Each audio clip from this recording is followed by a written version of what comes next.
Hello guys, আজকে আপনারা দেখবেন অ্যাসপেক্ট রেশিওর ভিডিওগুলো আমি কিভাবে শুট করে থাকি।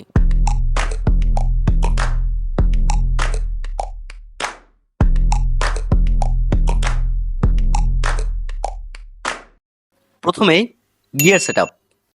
প্রথমে আমি চেক করে নিচ্ছি আমার ক্যামেরা লেন্স সব কিছু ঠিকঠাক মতো আছে কিনা।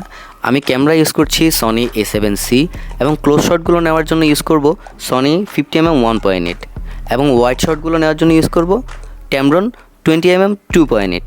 সব কিছু চেক করা হয়ে গেলে আমি একটা রিক্সা নিয়ে সোজা রওনা দিয়ে দিলাম আপনাদের সবার প্রিয় অ্যাসপিকেশন সিয়াম ভাইয়ের বাসায়। সেখানে গিয়ে সবাই একত্রিত হয়ে বেরিয়ে পড়লাম। আপনারা দেখতে পাচ্ছেন আদনান ভাই এবং আমার সাথে আমাদের সিয়াম ভাইয়া আছে। তাদের দুজনের রিকোয়েস্টে আমি ভিডিওটা বানাচ্ছি। তারা অনেকভাবে বলতেছিল যে তুমি ভিডিও বানাও বিহাইন্ড দ্য সিন, যাতে মানুষ তোমার থেকে দেখে কিছু শিখে। এই ফোনটার হচ্ছে আমরা আজকে প্রমোশনাল শ্যুটটা করব। এরপরে সবচেয়ে ইম্পর্টেন্ট জিনিস সেটা হচ্ছে স্ক্রিপ্ট। তো আমরা সবাই স্ক্রিপ্ট অনুযায়ী আলোচনা করে আমাদের সিকোয়েন্সগুলো রেডি করে ফেললাম, দেন একটার পর একটা নিতে থাকলাম। এরপর বাসায় যে সিকোয়েন্সগুলো ছিল ওগুলো আমরা শ্যুট করে ফেললাম।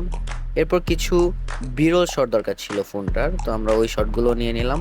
তো মোটামুটি সবগুলো শট নেওয়ার পরে আমরা হচ্ছে ফাইনালি প্যাক আপ করে ফেলি। তো আজকে ভিডিও এইটুকুই। সবাই ভালো থাকবেন, সুস্থ থাকবেন। এই ধরনের ভিডিও আরও দেখতে চাইলে কমেন্ট করে জানান। দেখা হচ্ছে নেক্সট ভিডিওতে।